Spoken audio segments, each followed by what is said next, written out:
রাধে রাধে বন্ধুরা, কেমন আছেন আপনারা? আশা করি সবাই ভালো আছেন, সুস্থ আছেন। আমি রূপা এসে পড়লাম আবার নতুন একটি ব্লগ নিয়ে। আপনাদের সবাইকে আমার চ্যানেল আমার সোনা সংসারে স্বাগত। তো বন্ধুরা, আপনারা দেখছেন এই যে সেলফটা এখন পরিষ্কার করছি। অনেক দিন থেকে ভাবছি যে করব। ডেইলির এত কাজ থাকে না, আর সময় করে উঠতে পারি না। তো আজ ভাবলাম না, যতই দেরি হোক এই সেলফটা আমি পরিষ্কার করবই।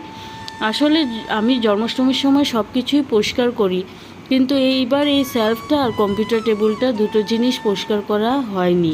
তো ভাবলাম যে না, আজ এটা আমি করেই নি। এমনিতে এত ধুলাবালি পড়ে না, দেখতে এত বিশ্রী লাগে, পরিষ্কার না করলেও একদম খারাপ লাগে। তো এখন ভাবলাম না, এর পরিষ্কার করি, তারপর বাকিটা কাজ করব। ঘরের ভিতরের কাজ অনেকটাই আমি সেরে নিয়েছি। বাসন ধোয়া, রান্নাঘর পরিষ্কার করা, ঘর মুছা, ঘর ঝাড় দেওয়া, ঘর গুছানো সব কিছু হয়ে গিয়েছে। কিন্তু এখন এই সেলফটা পরিষ্কার করে একটু দুয়ারটা পরিষ্কার করে নিব। উঠানটা ঝাড় দিতে লাগবে না, অনন্তর বাবা সকালেই ঝাড় দিয়ে দিয়েছে, কিন্তু দুয়ারটা পরিষ্কার করতে হবে, তারপর চলে যাব রান্নাঘরে। তো এই যে দুর্গাপূজা আসলে বন্ধুরা, আমাদের যে এত পরিষ্কার করতে লাগে, প্রথমে তো পায়ে পরিষ্কার করতে লাগবে, তারপরে না পূজা এনজয় করব। ছোটোর থেকেই দেখেছি মা এই যে দুর্গাপূজার আগে ঘর ঝাড়া, কাপড় টাপড় ধোয়া, সব কিছু পরিষ্কার করা, এগুলো দেখে এসেছি। তো আমার তো এত কিছু করতে লাগে না, যেহেতু আমি জন্মাষ্টমীর সময় করিনি। তো তবে টুকটাক যা থাকে আর কি, সেগুলোই পরিষ্কার করি। আজ রান্নারও ঝামেলা আছে। সকালে অনন্ত আর অনন্তর বাবা যাওয়ার পরে আমি একটু গেটে দাঁড়িয়েছিলাম, তো ওই সাইকেলওয়ালা মাছ নিয়ে এসেছে। এত তাজা তাজা বরলি মাছ দেখে লুভ আর সামলাতে পারলাম না। বেশি না, 1 পোয়া মাছ রেখেছি, কিন্তু এখন ভাবছি যে কেন রাখলাম, অনেক দেরি হয়ে গিয়েছে। তবে রেখেছি যখন, এখন তো রান্না করতেই হবে, কাটতে হবে, পরিষ্কার করতে হবে, তবে না রান্না করব। আর খালি মাছ রানলে তো হবে না, অনন্তর জন্যে তো কিছু রান্না করতে হবে, কেন ও তো মাছ খায় না। তাই ভাবছি যে ডাঁটা আলু দিয়ে একটা তরকারি করব। আর সকালে আমি কি করেছি, পাঁপড় তরকারি করেছিলাম, ওদেরকে পাঁপড় তরকারি ভাত দিয়েছিলাম সকালে। তো ওই পাঁপড় তরকারি অল্প আছে, তো অনন্ত ওই পাঁপড় তরকারি আর ওই যে নিরামিষ দিয়ে খেয়ে নেবে, আর আমরা মাছ খেতে পারবো। দুর্গাপূজা আসার আগে কটা দিন আমাদের একদম সুপার ওমেনের মতো কাজ করতে হবে। তো বন্ধুরা, আপনারা কিন্তু ব্লগটা স্কিপ করবেন না, পুরোটাই দেখবেন। ভালো লাগলে অবশ্যই লাইক, শেয়ার, কমেন্ট করবেন, আর আমার চ্যানেলটা সাবস্ক্রাইব করে দিবেন। আমাকে একটু হেল্প করুন বন্ধুরা, গ্রো হওয়ার জন্যে।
দেখেছেন বন্ধুরা, অনন্ত আমাকে এই সেলফটা ফিটিং করে দিয়ে কত হেল্প করছে।